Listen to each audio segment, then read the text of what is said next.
भारत में शिव के 18 अवतारों की पूजा होती है, लेकिन क्या आप जानते हैं कि शिव के कुल 19 अवतार थे? तो फिर क्या हुआ शिव के उस 19वें अवतार का?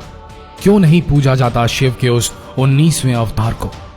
वो 19वां अवतार हजारों सालों से भटक रहा है, न जाने कितनी सदियों से। वो 19वां अवतार जिसे पूजा नहीं जाता, शिव का वो 19वां अवतार जो सदियों से दुख का मंजर झेल रहा है। वो कभी दिन में छलावे की तरह तो कभी अंधेरी रात में चुपचाप आता है। कौन है वो? जानने के लिए बने रहिए इस वीडियो के अंत तक और अभी शेयर करें ये वीडियो ताकि आपके दोस्त, आपके रिलेटिव्स ये वीडियो आपके साथ देख सकें। अभी शेयर करें फेसबुक पर, व्हाट्सएप पर।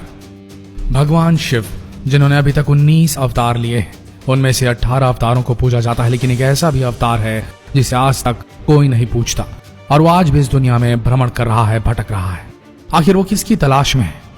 कुछ लोगों ने एक दिव्य शरीर वाले इंसान को देखा है जो परेशान होता हुआ अपने जख्मों को आराम देने के लिए तेल मांगता हुआ फिरता है। वो महाभारत काल में भी था और आज भी जीवित है, क्योंकि उसे तब श्राप मिला था। वो कोई और नहीं, भगवान शिव का 19वां अवतार। जी हाँ, हम बात कर रहे हैं महाभारत कालीन गुरु द्रोणाचार्य के पुत्र अश्वत्थामा की। जिन लोगों ने उसको देखा है वो कहते हैं कि वो आज भी जिंदा है। कुछ लोगों ने नहीं देखा, वो भी कहते हैं कि वो आज भी जिंदा है। हमारा इतिहास बेहद पुराना है, लेकिन फिर भी महाभारत को इतिहास में कोई जगह नहीं मिली, जिस कारण महाभारत के किस्से बस मिथक बनकर रह गए। इनमें से एक है, क्या अश्वत्थामा जिंदा है, या फिर अश्वत्थामा के जिंदा या फिर मृत होने का किस्सा आज भी लोगों के लिए उलझन बना हुआ है। यह भी अभी तक का सबसे बड़ा रहस्य है।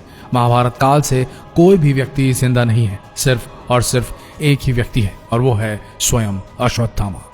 लेकिन क्या अलग अलग लोगों का एक ही घटना से सहमत होना महज एक इत्तेफाक है, या फिर सच में उन्होंने अश्वत्थामा को देखा था? आज की इस खास वीडियो में हम आपको बताने जा रहे हैं कुछ गहरे राज। मध्य प्रदेश के बुरहान जिले से 20 किलोमीटर दूर असीरगढ़ किला, जो न जाने अपने अंदर कितने राज दबाए हुए हैं, जिसे लेकर लोगों की अलग अलग धारणाएं हैं। यहाँ के लोगों का कहना है कि यहाँ स्थित एक खास मंदिर है जहाँ हर रोज अश्वत्थामा आते हैं।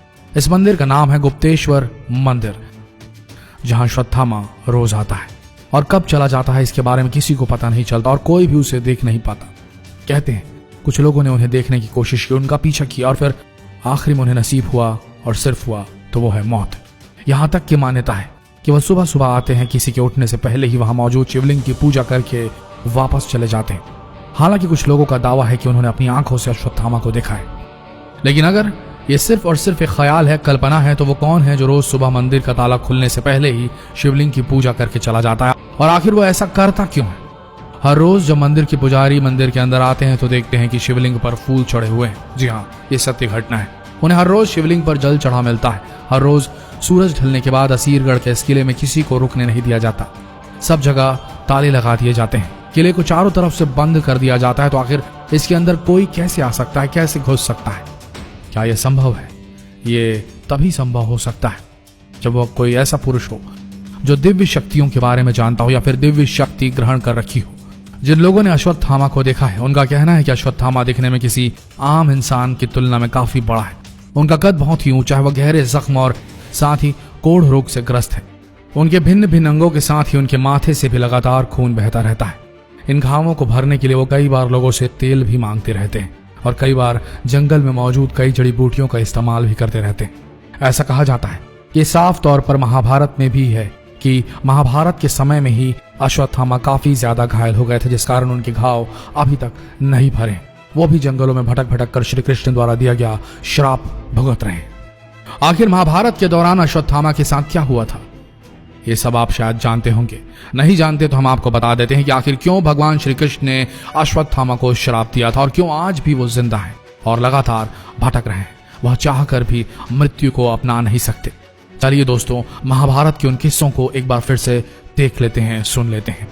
अश्वत्थामा का जन्म गुरु द्रोणाचार्य के घर में हुआ था। उनके गले से घोड़े जैसी आवाज निकली, जिसके कारण उनका नाम अश्वत्थामा पड़ा। जन्म से ही उनके माथे पर एक अमूल्य मणि विद्यमान थी, जो उनका दैत्य, शस्त्र, व्याधि, देवता, नाग इन सभी से रक्षा किया करती थी वो मणि। महाभारत के युद्ध में अश्वत्थामा ने अपने पिता गुरु द्रोणाचार्य की भांति कौरवों का साथ दिया। अश्वत्थामा एक वीर योद्धा थे जिन्होंने महाभारत के युद्ध में अपना पराक्रम भी दिखाया, जिससे पांडव हारते नजर आ रहे थे। गुरु द्रोण और बेटे अश्वत्थामा ने मिलकर पांडवों को परास्त कर ही दिया था, लेकिन श्री कृष्ण ने अपनी माया और नीति अपनाकर युधिष्ठिर से झूठ कहने पर विवश कर दिया। उन्होंने मैदान में एक अश्वत्थामा नामक हाथी मार दिया।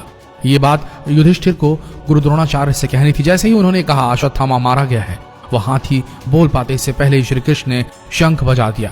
इसकी वजह से गुरु द्रोणाचार्य पूरी तरह से सुन नहीं पाए और उसी समय गुरु द्रोणाचार्य पर पांडवों द्वारा आक्रमण कर दिया गया, जिससे गुरु द्रोणाचार्य की मृत्यु हो गई। जब अश्वत्थामा को इस कपट नीति का पता चला, वह गुस्से से आग बबूला हो गया। उसने अब युद्ध में कपट नीति अपनाने की ठान ली।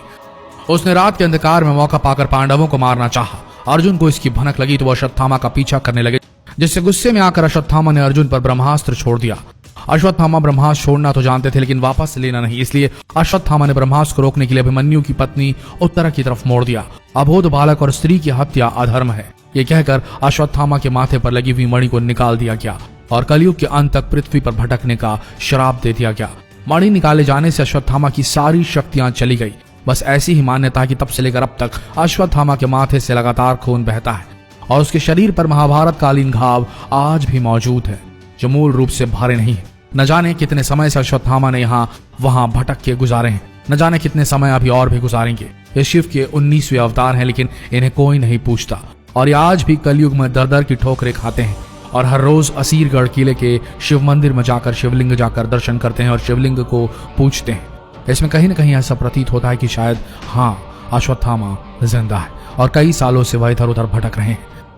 ऐसा कब तक होगा, ये तो भगवान श्री कृष्ण ने अपने श्राप में कह दिया था, कलयुग के अंत तक होगा। तो दोस्तों, ये थी कथा शिव के 19वें अवतार अश्वत्थामा की। आशा करते हैं जानकारी आप सबको अच्छी लगी होगी। ऐसी जानकारियों के लिए अभी शेयर कीजिए ये वीडियो फेसबुक पर, व्हाट्सएप पर और अपने संबंधियों तक ये वीडियो पहुंचाएं। अगर अब तक आपने इस पेज को फॉलो नहीं किया, यही सही समय होगा। मिलते हैं अगले दिलचस्प वीडियो में, तब तक के लिए आप सबका वीडियो के अंत तक बने रहने के लिए धन्यवाद।